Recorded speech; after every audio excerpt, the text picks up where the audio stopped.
江南在我的脑袋里一直是一种传说，因为我过去一直也没有什么机会真的来这里。都说江南好，什么园林啊、水乡啊，但其实这些对我来说并没有什么吸引力。生活终归要回归生活。太后的颐和园即使免费开放给大家，我想那也不代表北京就是个好城市。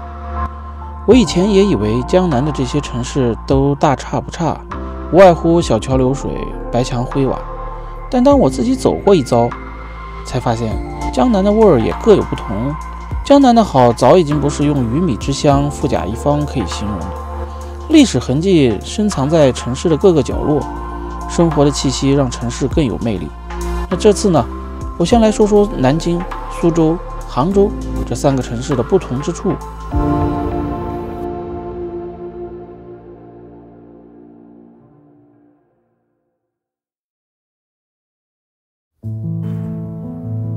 我是先去的杭州，去之前是没有任何计划的，但是歪打正着呢，赶上了一个杭州12月的深秋，在北京的湖面都被冰封住的时候，杭州在我看来那就是刚刚好。我想12月对江南所有城市来说都是一个非常好的季节。首先呢，长假已过，牛马们都赶回去上班了。我在逛杭州孔庙的时候，甚至只有几个游客。想要感受江南，人一定不能多。其次呢，12月所有的植物都会变得无比灿烂，会搭配出各种颜色来让整个城市变得异常美丽。绿色、金色、红色，更南方或者更北方的城市，我想都很难享受这样的景色，只有江南有。所以呢，来江南一定要12月。而杭州最好的地方肯定是西湖了。我之前总以为西湖除了划划船、走走断桥或者是苏堤就没有什么了，但这次我确实被西湖的秋天小小的震惊了一下。西湖里蕴藏着杭州所有的精致。而杭州呢，毕竟是江南城市，自然也有小桥流水了，这也是我最喜欢杭州的地方。如果没有了这些呢，杭州如何才能被称为一个江南的城市呢？不过比起南京和苏州，显然这样的景致就要少得多了。杭州现在已经变成了一个大城市，而杭州人一定对过去那种生活并不留恋。现在的杭州在成为1线城市的路上狂奔不止，阿里、G20、亚运会，杭州已经快变成一座超级城市了。而我最不喜欢的可能就是亚运村周边的这些楼盘了，毫无特色且没有生气，我看不出这里和其他的城市有任何区别。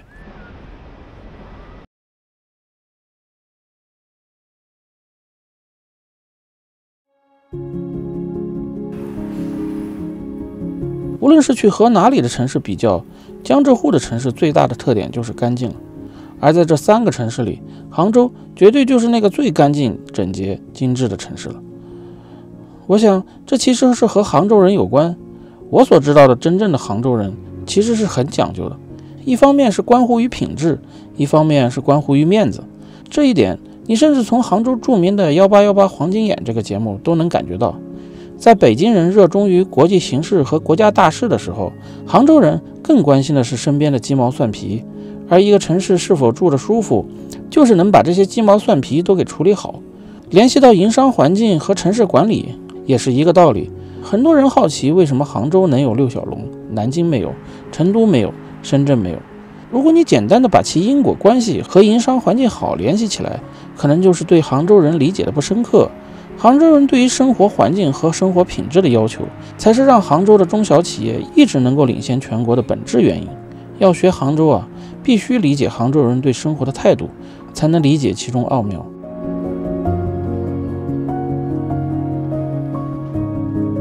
那聊到了 City Walk 呢，这3个城市里，我自然最喜欢的就是南京了。千万不要误解，我是作为游客待了几天后随便得出的结论，这确实是我自己如果能在这里生活的一种期望。南京的街道最吸引人的一点就是，它不是为了游客，而是真的为这里生活的人而准备的。无论是马路边的梧桐树，还是巷弄里的一个餐馆，或是街角的一个花店，甚至路边的社区运动场，都会让你觉得这才是一个城市该有的模样。而这种生活的气息，你同样能在南京的城墙下骑行的人和中山公园里跑步的人身上感受到。我想这可能就是我这么喜欢南京的原因。南京还会给我一种在全国其他任何城市都没有的感觉，就是忧伤。这不全是因为那个纪念馆带来的，而是当你充分了解这个城市的历史后，你再走入其中的时候，这种感觉就会总时不时向你的眼眶袭来。即使是那些霓虹灯和摩天楼，也无法改变这座城市的气质，反倒更让人感叹它曾经遭受过的磨难，而这种忧伤又让这座城市更加迷人。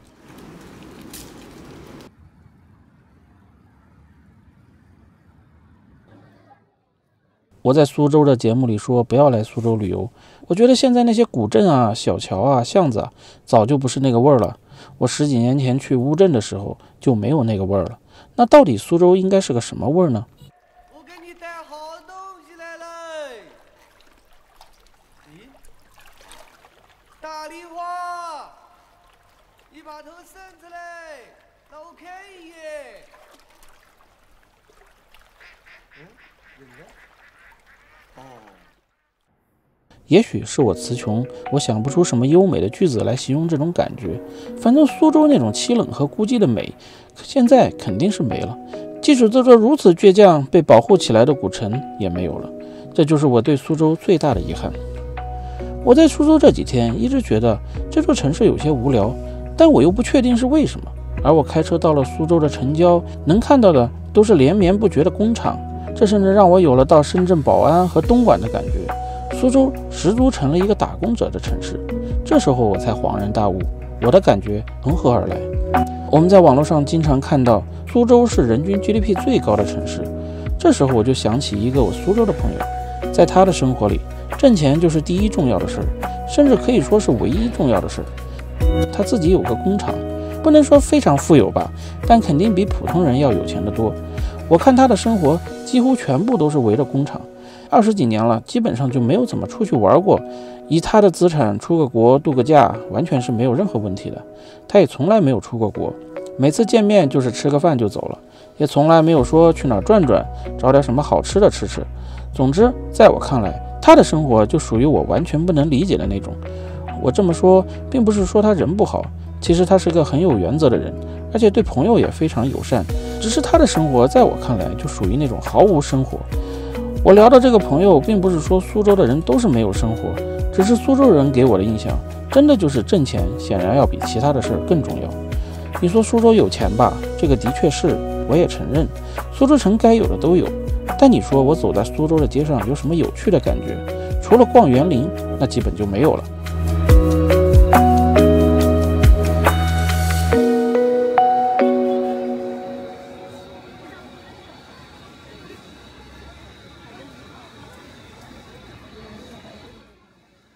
而聊江南城市的烟火气，或许又过于奢侈。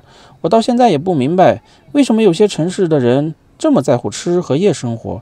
比如说成都，比如说广州，有些城市貌似完全就没有这个特性。这之间差别之大，甚至让我觉得有些类似于民族之间的差异了。我问了一下 AI， 说是江浙沪地区的人历来尤其重视教育，要早点回家应付科举。可问题是，哪有那么多人要科举啊？即使到现在，高考的人也绝对不是大多数。他还说，中国的东部相对于西部日落比较早，但广东也日落比较早啊。广东人为什么晚上10点后才开始出门找夜宵吃？而且他们还能大清早爬起来吃早茶。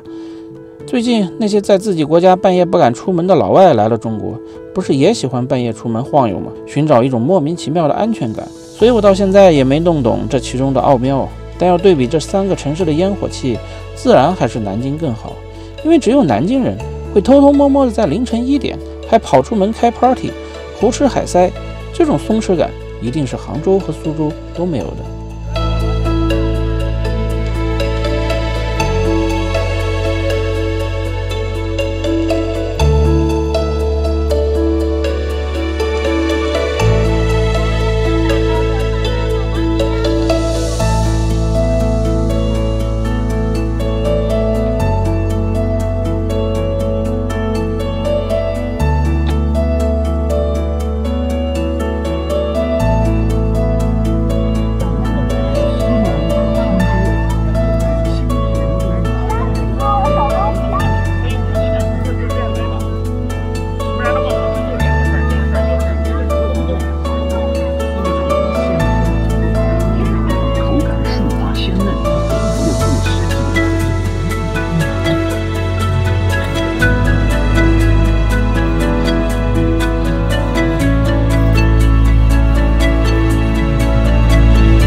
最后啊，我特别想说一下我在全国行走的感觉，就是在网络媒体上，总有人在讨论江浙沪地区的人收入如何高，川渝地区的人工资收入太低什么什么的。